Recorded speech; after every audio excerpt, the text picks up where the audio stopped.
করা হয়েছিল। হুমায়ুন কবির কখনোই হিন্দুদের কেটে নদীতে ভাসিয়ে দেওয়ার কথা বলেননি। উনি একটা প্রেক্ষিতে বলেছিলেন, যেটার পরের কথাগুলো শুনলে বোঝা যাবে না উনি ওই অর্থে বলছেন। হ্যাঁ, সম্প্রতি মুর্শিদাবাদে সাম্প্রদায়িক দাঙ্গার ঘটনা বলেছিল হুমায়ুন কবির।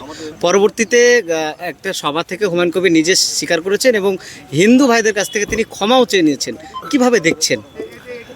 দেখুন, আমি তো বেসিক্যালি থিয়েটারের লোক। আমাদের থিয়েটারের একটা বিষয় আছে খুব গুরুত্বপূর্ণ। যদি একবার কেউ ভুল বলে ফেলে, কোনো একটা শব্দ উচ্চারণ যদি ভুল হয়, সেটাকে আমরা রিপিট করে ঠিক করতে যাই না, ঠিক করলেই ধরা পড়ে যায়। হুমায়ুন কবির যে কথাটা বলে ফেলেছিলেন, সেই কথাটার পক্ষে বিপক্ষে প্রচুর মানুষ হয়েছিলেন। বিপক্ষে যেমন হয়েছিলেন, পক্ষে হয়েছিলেন। বছরখানেক আগে ডিজিটাল মিডিয়ার একটি প্রোগ্রামে হুমায়ুন কবিরের সঙ্গে আমার কথা হয়েছিল।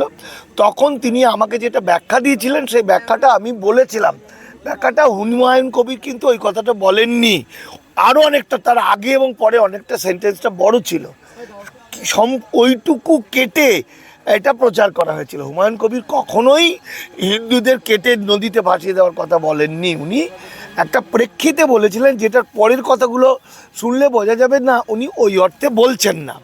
কিন্তু তখন তিনি রাজনীতি করেননি। কিন্তু যখন তিনি বলে ফেলেছিলেন যে আজকে হিন্দুর সংখ্যা কম, তার মধ্যে তারা যদি আমাদের এরকম আক্রমণ করতে আসে মুসলমানদের, কিন্তু মুসলমানদের সংখ্যা তো বেশি, তো মুসলমান এত মুসলমান, তারা যদি ক্ষুব্ধ হয়ে আক্রমণ করে, তাহলে আলটিমেট কী হবে? তাহলে এত মানুষ তাদের মেরে ফেলতে পারবে, কারণ সংখ্যাটা তো অনেক বেশি।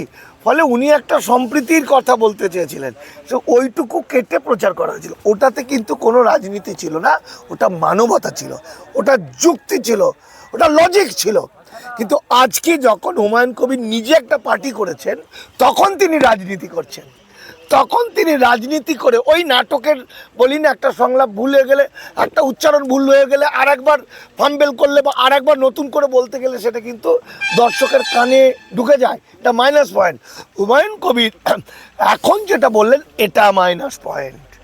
এখন যেটা বললেন যে ওটা মুখ্যমন্ত্রী বলেছিলেন বলে আমি এই কথাগুলো বলেছিলাম, তার মানে উনি স্বীকার করলেন, জ্ঞানত অজ্ঞানত তিনি বলে ফেললেন যে আমি ওই কথাগুলো বলেছি। আসলে এটা বলেননি।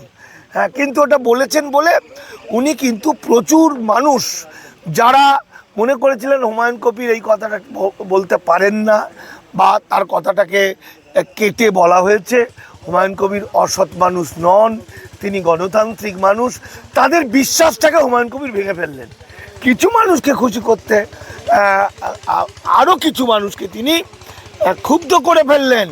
আসলে রাজনীতিবালারা, তাদের অঙ্ক থাকে শুধু vote vote vote vote vote, ভোটের বাইরে তাদের আর কিছু থাকে না।